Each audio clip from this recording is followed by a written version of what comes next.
আমরা যখন স্কুলে পড়তাম তখন টিফিনের ঠিক আগের ক্লাসটাই হতো আমাদের হিস্ট্রির ক্লাস। আমাদের তখন ইতিহাস পড়াতেন সুনন্দাদি। তিনি প্রত্যেক দিন ক্লাস শুরু হওয়ার আগে আমাদের সব মেয়েদেরকে উদ্দেশ্য করে বলতেন, চলো তোমাদেরকে নিয়ে আজকে টাইম মেশিনে করে আমরা পিছনে চলে যাব। আজ হঠাৎ দিদির বলাই কথাটা মনে পড়ে গেল। আমারও ইচ্ছা করলো টাইম মেশিনে করে 100 বছর পেছনে যেতে।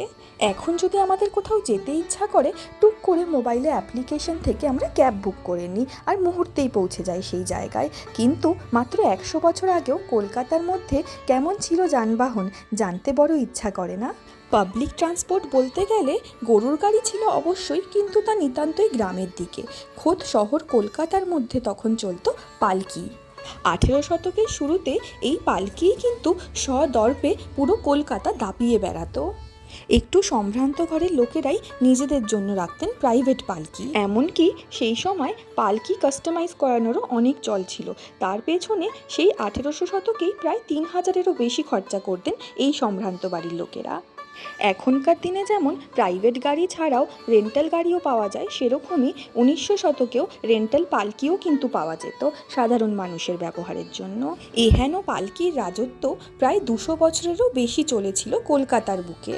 আর এই পালকির দাপট এমনই ছিল যে 1827 সালে যখন সকল পালকিবাহকরা একত্রিত হয়ে ধর্মঘট ডাকেন, তখন পুরো কলকাতায় প্রায় অচল অবস্থায় পরিণত হয়েছিল। এরপরে 1800 শতকে ধীরে ধীরে কলকাতার বুকে ঢুকতে থাকলো ঘোড়ায় টানা গাড়ি, এবং পালকির থেকে বেশি দ্রুতগতি সম্পন্ন হওয়াতে 1900 শতকের মধ্যেই কিন্তু এই ঘোড়ার গাড়ি হয়ে উঠল কলকাতার প্রধান পাবলিক ট্রান্সপোর্ট। অবশ্য তখনও কিন্তু সম্ভ্রান্ত বাড়িতে আভিজাত্যের একটা বিশেষ চিহ্ন হয়ে রয়ে গেল এই পালকি। ঘোড়ার গাড়ির ব্যবহার যখন বাড়তে শুরু করলো, তখন ধীরে ধীরে ইস্ট ইন্ডিয়া কোম্পানির পক্ষ থেকে বিদেশ থেকে আনা হলো এই গাড়ি, আর তার সাথে আমদানি করা হলো বিদেশি জাতের ঘোড়া।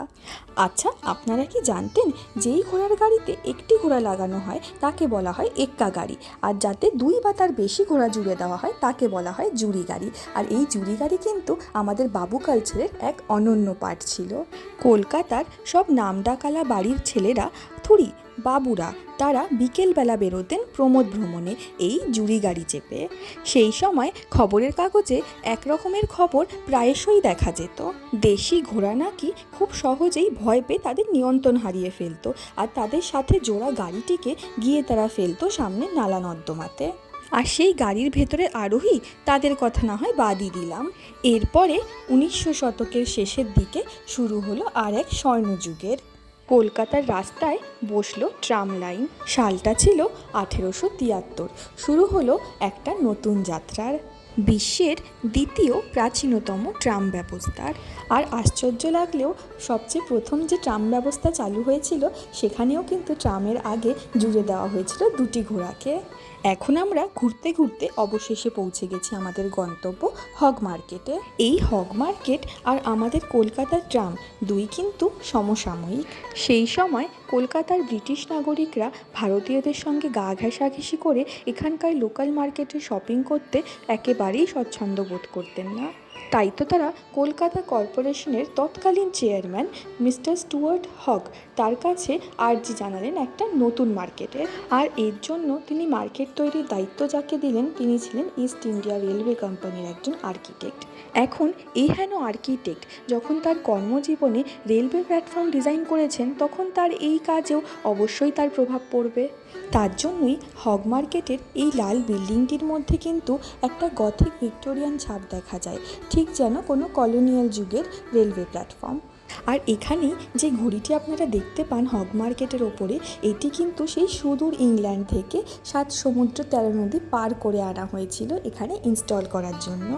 আগে একটা প্রবাদ খুব প্রচলিত ছিল কলকাতাতে, নিউ মার্কেটে নাকি সূচ থেকে শুরু করে হাতি সবই মেলে। এখন অবশ্য হাতি মিলবে না ঠিকই, কিন্তু আপনার টুকিটাকি প্রয়োজনীয় সব জিনিসই কিন্তু আপনারা এখানে পাবেন।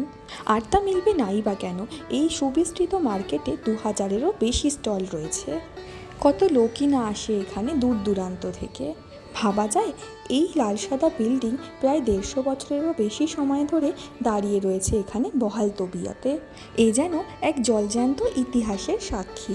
এখানে দাঁড়িয়ে দাঁড়িয়ে এই সব বিল্ডিংগুলোর দিকে তাকিয়ে এই সব আকাশ কুষ্মাণ্ড ভাবতে ভাবতে হঠাৎ আমার বোনের ডাক পড়লো। আবার আমি টাইম মেশিনে করে ফিরে আসলাম বর্তমান সময়ে, যেখানে আমাদের কিছু টুকিটাকি জিনিস না কিনলেই নয়। চলুন তাহলে আমরা আমাদের কিছু দরকারি জিনিস নিয়ে নিই। আপনাদের সঙ্গে দেখা হচ্ছে আবার পরের একটা ব্লগে। টাটা।